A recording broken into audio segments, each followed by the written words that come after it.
So now we are going to explicitly discuss these four subfields of anthropology. In our first part of our lecture, we defined anthropology. We talked some about human adaptation. Anthropology has four main subfields or areas of specialization. Biological anthropology, which can also be called evolutionary anthropology, archaeological anthropology, linguistic anthropology, and cultural anthropology. In addition, you see in the middle here of this figure a heading that says applied anthropology. Each of the subfields has both an academic component or focus as well as an applied um, area. So anthropology can kind of be divided into that kind of academic research or professional anthropology and this applied anthropology. And we'll talk about each of these a little bit in turn. Cultural anthropology is defined as the study of human culture and society. It is based on a characteristic methodology or way of conducting field research, which is called ethnography. Ethnography has now kind of branched over into sociology as well. If you take some sociology classes, you may hear the phrase ethnography. You might be taught in ethnographic techniques, but it really has its foundation in anthropology. Ethnography is defined as fieldwork based accounts of particular communities, societies, or cultures. And really, what ethnography gives us is through what we call participant observation or living with and working with the people that you're studying. It gives us this intimate kind of story or picture of human life and all aspects of human life. When people are conducting an ethnography, I mean, they live with, they take part in the activities that their subjects, their research subjects, are engaging in. They become an important part of the community. It often involves a prolonged period of time, repeated visits, etc. It involves having to build this kind of social relationship with the people that you're studying.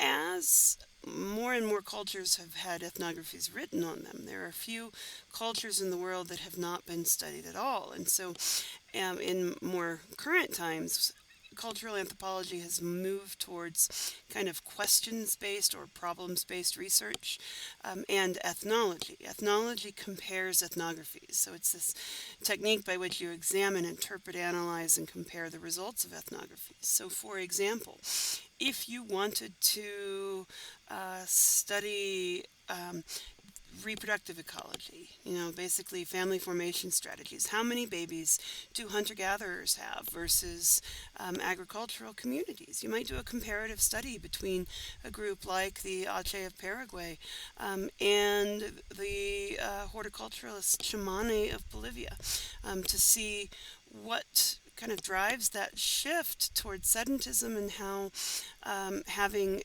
an agricultural base, how having cultivated plants to supplement your diet changes your energetic balance and changes your fertility output, changes the numbers of babies that you have. Here in this figure, we've got cultural anthropologists talking to people in Nepal and having kind of these intimate conversations. We'll talk later about the techniques of ethnography, but first and foremost, it involves living with and working with the people that you study. Anthropological archaeology or archaeological anthropology is the study of human behavior and cultural patterns and processes through material remains. Now, these material remains are essentially people's garbage. These are the things that have been discarded. Generally, archaeologists are not working with, for example, human remains, though there is a special subfield of archaeology called bioarchaeology that does examine skeletons. But instead, archaeologists are looking at artifacts like pot shards, jewelry, tools. They're looking at people's garbage. What are the food remains that are tossed out and not consumed? What part of the animals are eaten or used? What part of the animals are discarded? What kinds of plant kind of debris is left over? What kinds of residue do we see on grinding stones, etc.? Archaeologists will look at burials to get some kind of insight into religious ritual and kind of concepts of the afterlife.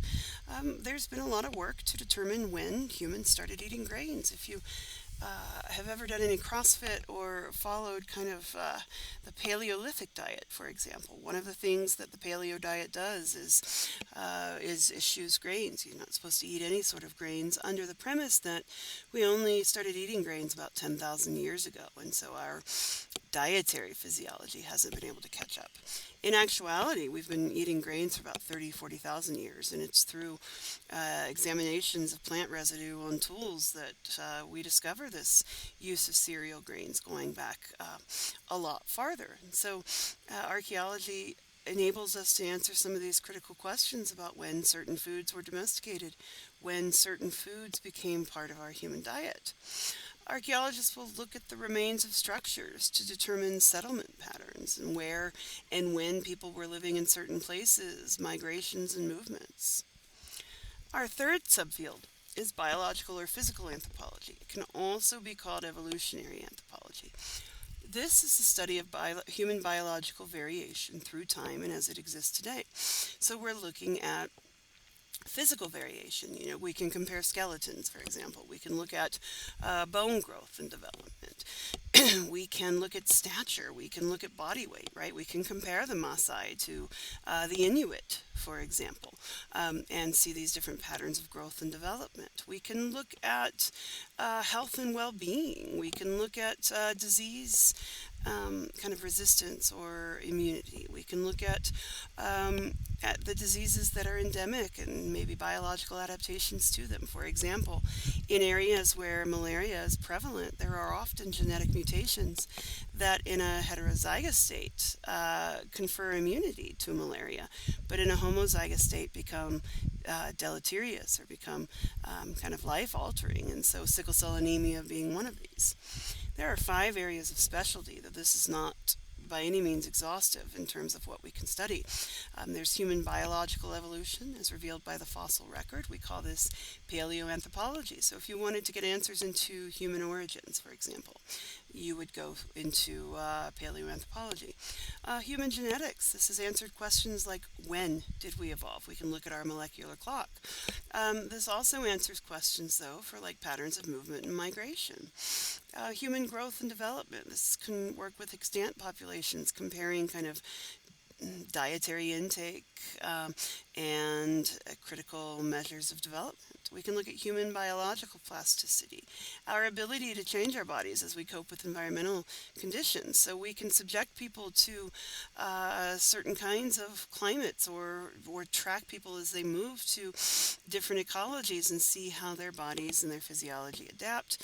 And then lastly, primatology falls under this umbrella of biological anthropology. This is the study of monkeys, apes, and other non-human primates. Additionally, with evolutionary anthropology, there is a kind of a subset of evolutionary anthropologists who take an evolutionary adaptationist approach to studying human behavior. So this helps to bridge the gap between behavioral ecology and biology and cultural anthropology. So looking at kind of the evolved basis of our behavior.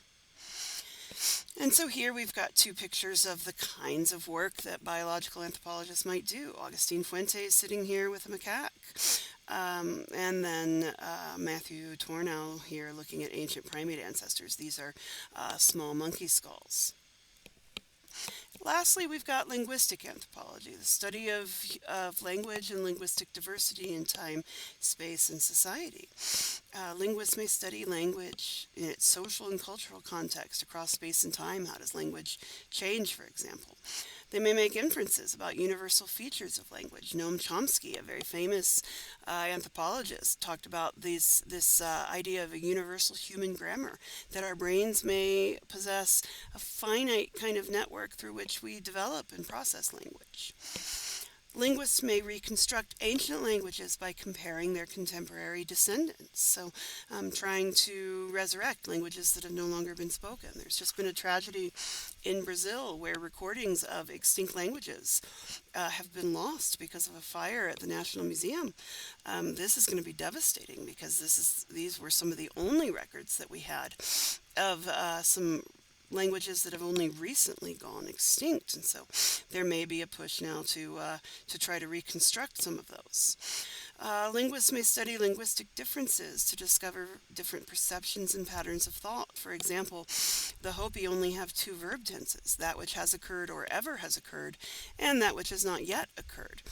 Some people would propose that that means the Hopi are only able to think of the world in kind of two verb tenses, and that they don't distinguish between the past and present, when in reality this is not true.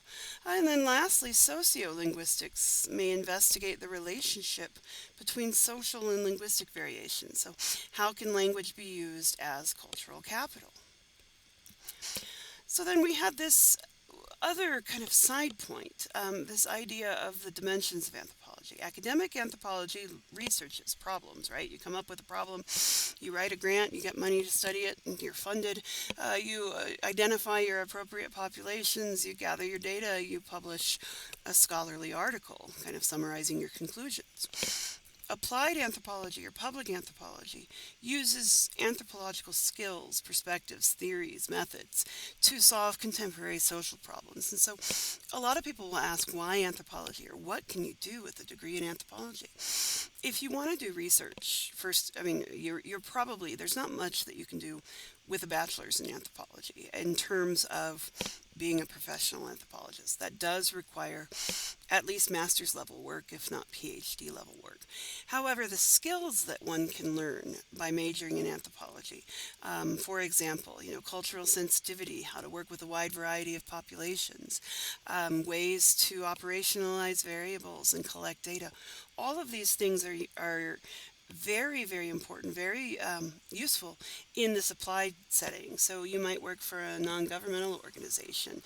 You might work with a public health office and study disease rates, or go through health education. You might use mapping skills that you utilized in your archaeological career to help indigenous populations map territorial kinds of claims to land ownership. So there are a lot of useful skills that you can take away from anthropology. This can include public education, historic preservation. There's this aspect of cultural resource management. How do we define or decide what sites need saving, which sites have significant information about our history, how we present that information to the public, right? The loss of archaeological sites, for example. So our anthropologists can find work, for example, within the National Park Service. At UNM, there's an Office of Contract Archaeology. With a bachelor's degree in archaeology, you can make $70,000 a year being a resource for developers. When developers want to work on a new site, an archaeological kind of survey has to be done to make sure that site doesn't have any cultural heritage or cultural significance. So there's a lot of ways that one can use these anthropological skills. So in summary, understand what's meant by the statement that anthropology is a holistic and comparative study of humanity. Know these 4 types of adaptation, right? We could, well, not really. Know 2 profiles of adaptation. Know biological adaptation, either on the long or short term, and cultural adaptation. Understand why anthropology is considered a social science. How is it both scientific and humanistic? And then identify the kinds of work that anthropologists do in all 4 subfields. What kinds of things you may engage in, the aspects of anthropology that make it uniquely valuable in application to social problems.